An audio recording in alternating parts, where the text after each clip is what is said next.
Don't be frightened. You see, I'm fettered. Come in, sit. I have a chair, you see, privileges.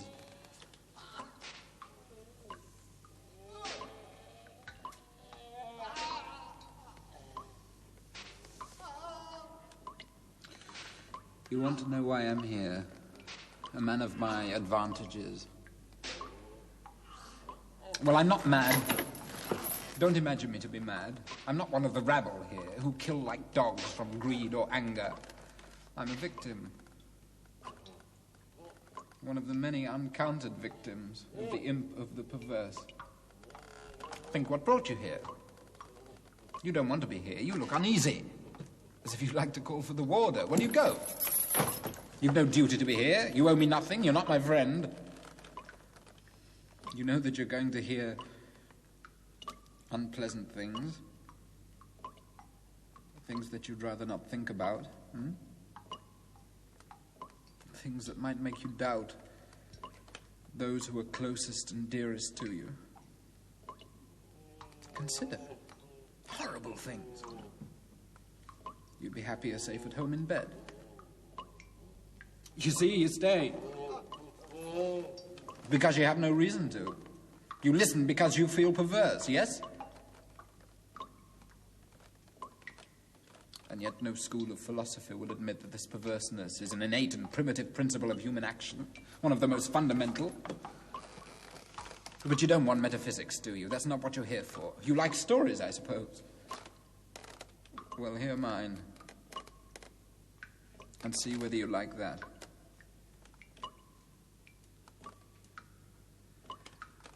I came to this city, penniless and disgraced, expelled from my university, with nothing in my favor but my wits, and a rather lukewarm letter of introduction. This is the young gentleman, sir. Yes, yes, I know, John. I have the letter here about him. I'm very glad to see you. Bring some coffee, John.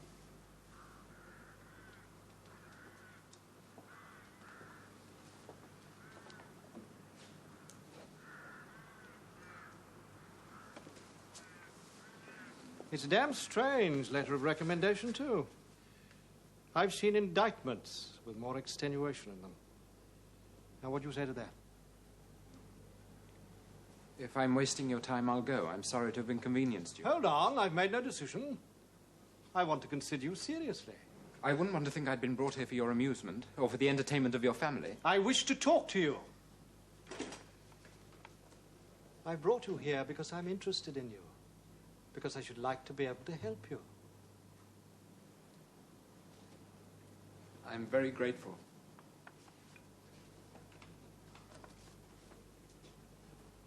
Oh, this is my daughter Anna. Do you think she'd regard you as a figure of fun? Professor Fortsheim says that you were one of his most brilliant philosophy students for some years. And yet you left the examination room without answering a single question. Now, why was that? There was no reason. Philosophy student? But you must accept that every action has a reason, if we look deeply enough. There's no motion without cause. Man is a creature of reason. Perhaps you haven't considered that in some ways this tearing up of the examination paper, the assault upon the porter who barred your way, the studied insolence of your refusal to appear before the provost, that in some obscure way this might have been to your advantage. I have considered the idea is ridiculous. There was no reason. Perhaps you were ill. Perhaps the questions were not those which you had anticipated, and your pride would not be satisfied with anything less than a summa cum laude. A little melodrama seemed preferable. Come, it was something like that, wasn't it?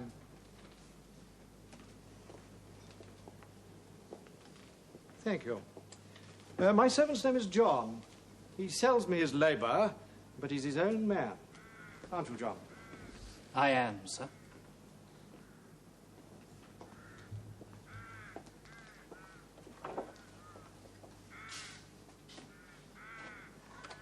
Well? I wanted nothing more than to take that examination. I had prepared with care. I knew the minds of my examiners. I had argued with them. I felt equal to their minds. I had slept well. I felt joyful. I came to the examination. I looked at the paper before me, and within a minute I knew that it was made just for me. Everything I had hoped for was there. I had only to take out my pen and calmly write out the arguments, pluck out the references, which I knew by heart. Nothing could prevent me from accomplishing the very highest things I'd ever dreamed for myself. Unless I tore up the paper and walked out of the hall. What a ridiculous fancy. I nearly laughed aloud. I took out my pen, but I couldn't write. I don't know how long I struggled with myself before I watched my hands screwing up the paper, the chair falling over, people turning around. I felt panic, but exhilaration, too. You see, no reason. I did it because I must not do it. And when I had done it, I felt free. Can you understand that? How could you? Perhaps. Perhaps I can. May it not be that this was one of the ways in which God shows us what is right for us? God moves in mysterious ways. I didn't expect you to understand, you and Pforzheim. Intellectual, logical men, sluggish souls, trying to fit the mysteries into neat patterns, ignoring them if they don't fit. Safer, more comfortable, whatever is right. Afraid to look into your own hearts to see what's really there. Afraid to see what man really is, even a man like you. What shall we do with this young man, Anna? Do you like his manners? You must do what you like. My manners are my own, I can't mend them. Perhaps he is not used to society. Ha! Don't laugh at me. I think he might prove too many for us, Anna. I'm sorry to behave like this. I don't mean to be rude. I really am very grateful for the patient way in which you've listened to me. Something perversely makes me say things I don't want to say. It makes me rough when I want to be smooth. Just as you, though I believe you want to be kind, toy with me and play with me, keep me here in suspense, when one word would release me and leave me to find my own way. Well, I'll put you out of your misery. I'll support your application to the university here. I like your contrary mind. And you must lodge here with us. I won't take no for an answer. I need argument. I need disputes. And God knows I'll get them from you, though they may be the death of me. No, you don't have to thank me. Be what you are. That is enough.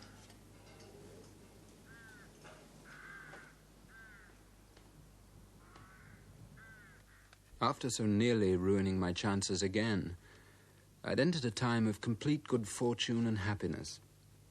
I was accepted at the university. My studies went well. I could feel all my powers. I was alive, strong, untroubled by doubts. It was as if I was living off the happiness of others, borrowing the habit of contentment. But it was a happiness to which I could add my own contribution. But though all our knowledge begins with experience, it by no means follows... As the ordered, useful months went by, I could begin to feel that I'd been wrong. That perhaps my fit of aberration had been providentially designed to lead me to this town, to this house, to this man and his daughter. That everything had been for the best, and the imp of perversity had been a figment. Yes, I really was able to think that.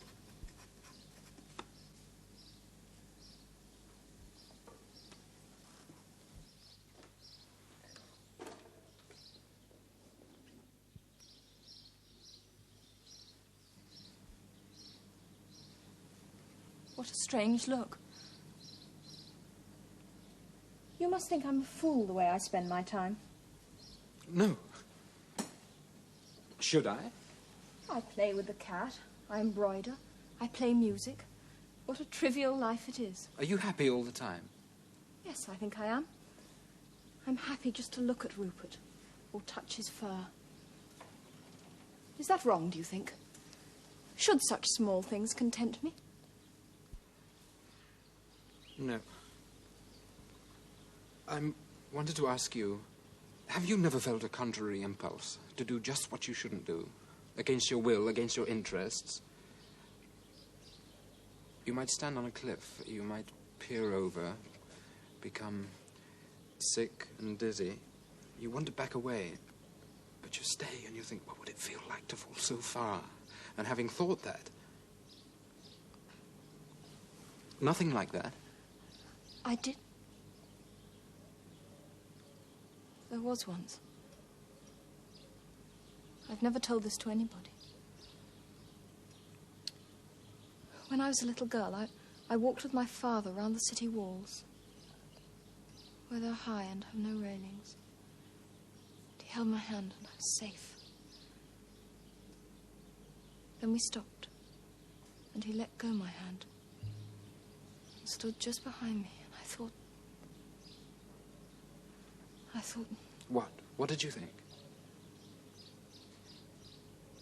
I thought perhaps he might push me off the wall. Yes. No, of course it was a wicked thought. He took my hand and we went on again. It was a silly fancy. I don't want to talk about it, must we? Can we not talk about something else?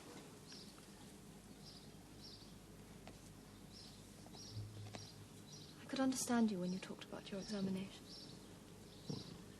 Thoughts of like wild things. I'm sorry, I've disturbed you. I didn't mean to speak about it. I've been very free from such thoughts since I've been here.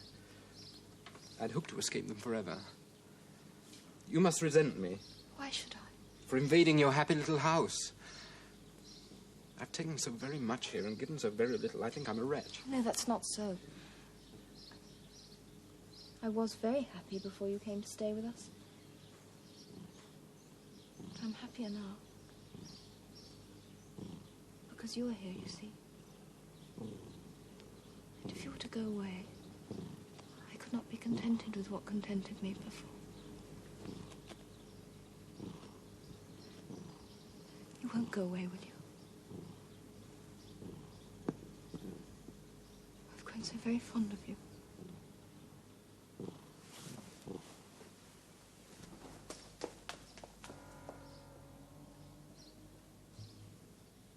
We peer into the abyss. We grow sick and dizzy. We want to shrink away. Unaccountably, we remain. It is but a thought, although a fearful one. And one which chills the very marrow of our bones with the fierceness of the delight of its horror.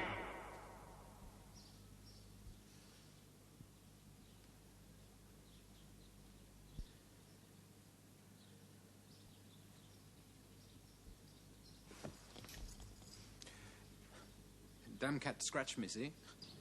Don't seem to have the knack with them. Cats are contrary creatures, too. You've been teasing the cat. Oh, it's nothing. I'm a quick healer.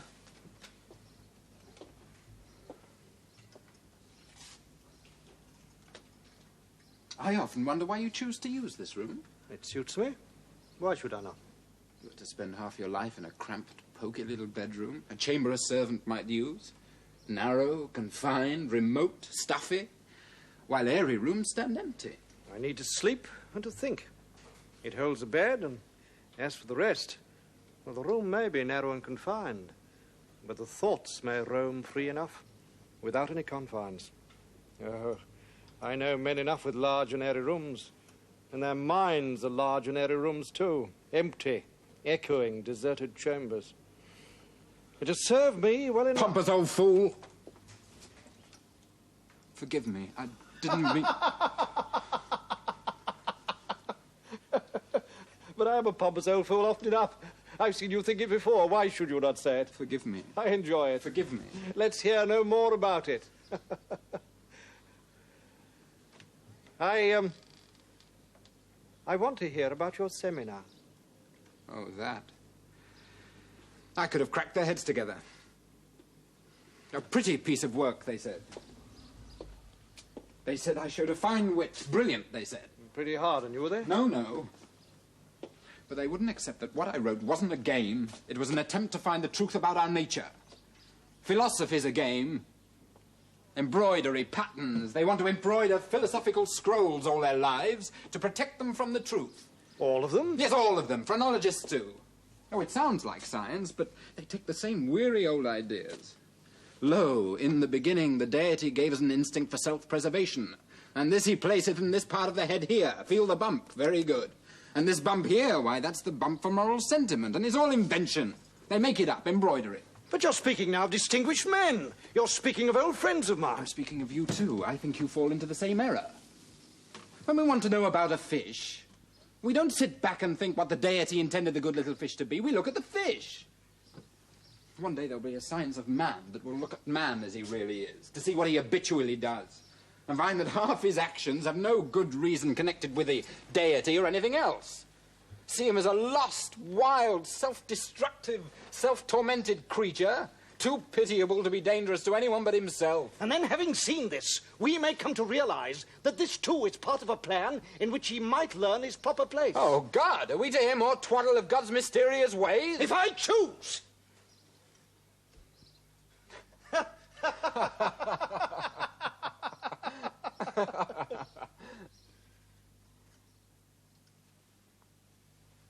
Kill him. Do you feel poorly? Yes, it's rather stuffy in here. Kill him. That single thought was enough. You could kill him.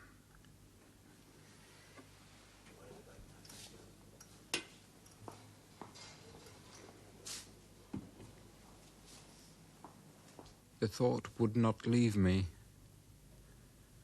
A ridiculous, nightmarish fancy. Something to put behind me, but it kept coming back.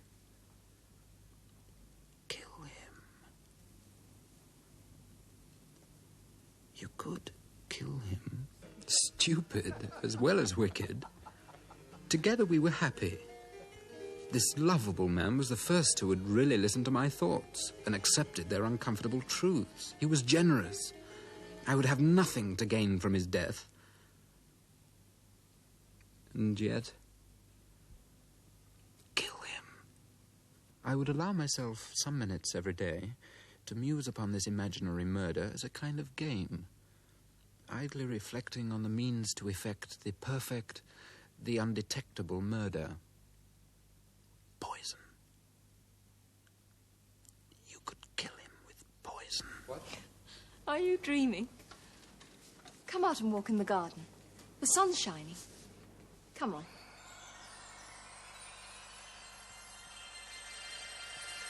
And because our reason violently deters us from the brink, therefore do we the most impetuously approach it. We grow sick and dizzy. You could kill him with poison. Too tight. You're squeezing too tight. You're hurting me. I'm sorry. Let's walk in the garden. Come on.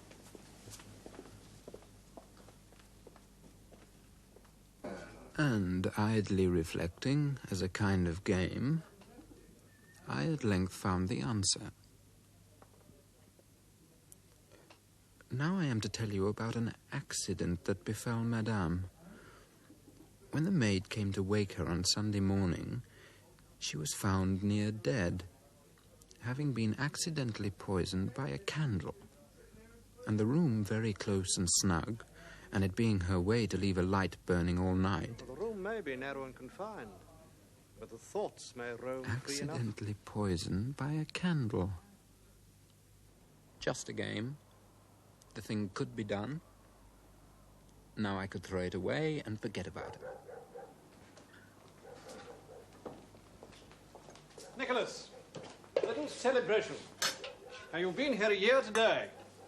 It's a year since you came through that door. Now, here's to a year of happy friendship. And to many more to come.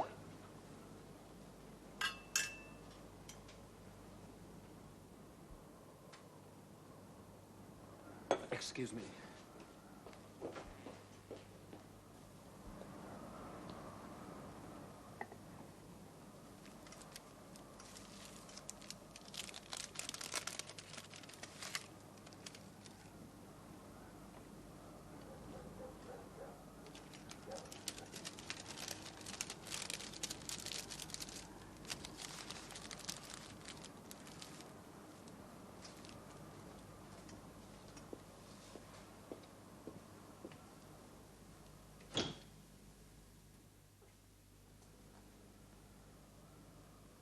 just a game. Just a game. You could stop it now. I think I'll turn in now. Good night, Nicholas.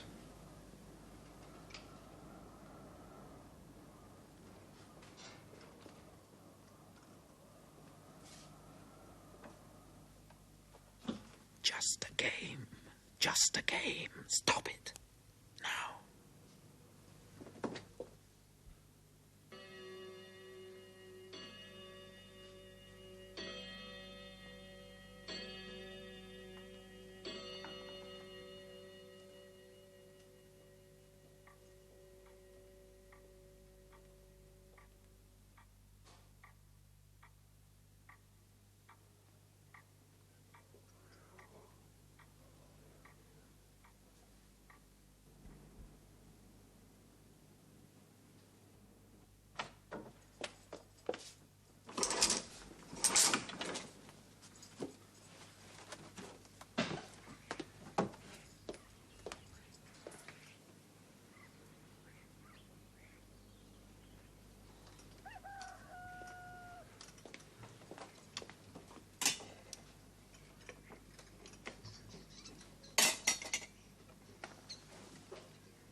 Free.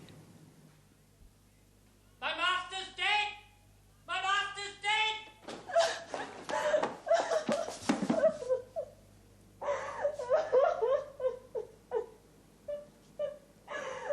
The coroner's verdict was death by the visitation of God.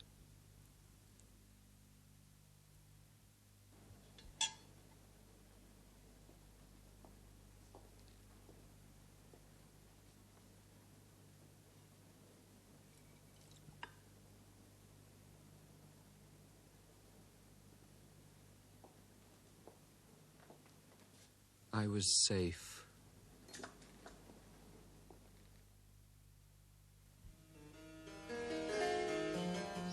Having acquired his place, and by degrees the hand of his daughter, all went well with me for years. I felt no guilt, but rather an inconceivable rich sentiment of satisfaction as I reflected upon my absolute security.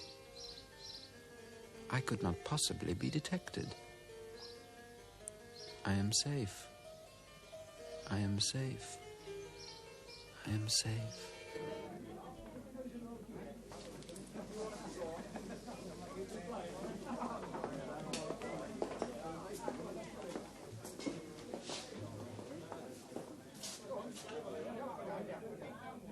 I am safe. I am safe. I am safe. I am safe. What if they knew? What if they knew that a murderer was sitting quietly drinking in the same tavern?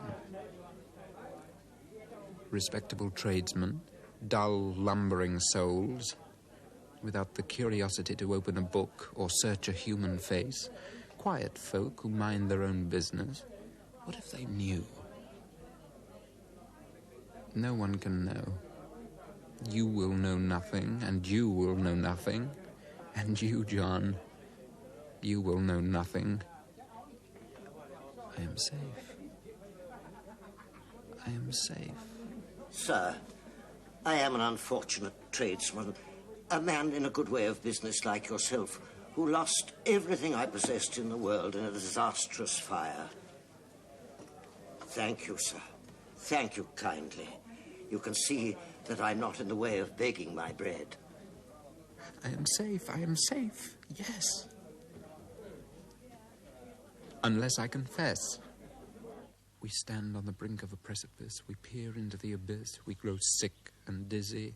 We wish to shrink from the danger. We do not. We remain. We remain. What would it feel like to fall? I am safe.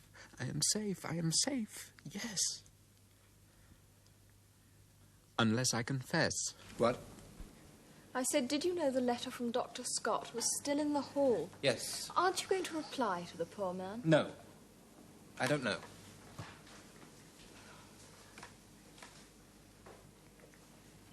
You're very quiet. I have nothing to say. I've nothing to say!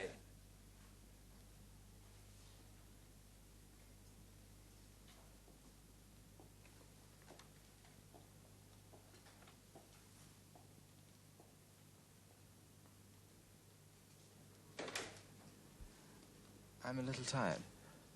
Tired? Yes, I think I should lie down. And you? Yes, if you like. I thought perhaps the top room. The narrow room? Yes. No. No. No. No.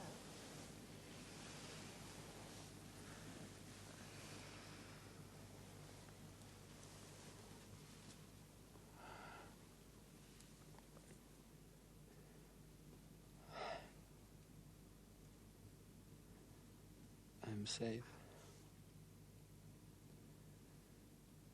You are happy now. I've made you happy now. No one can know. No one can possibly know. And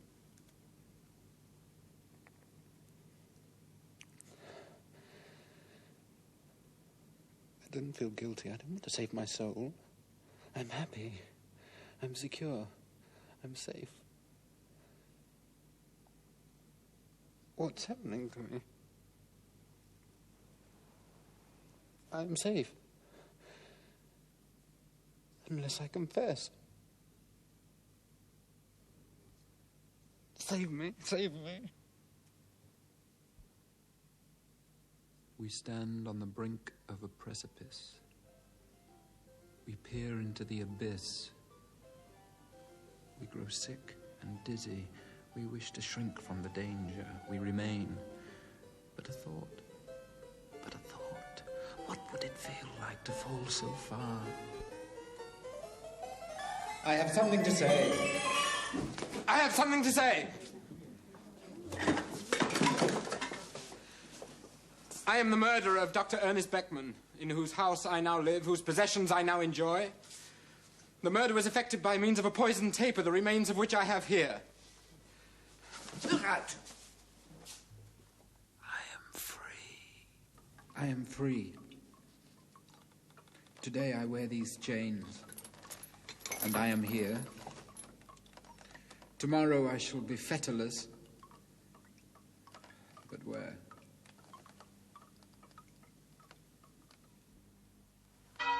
Say the words with me, my son.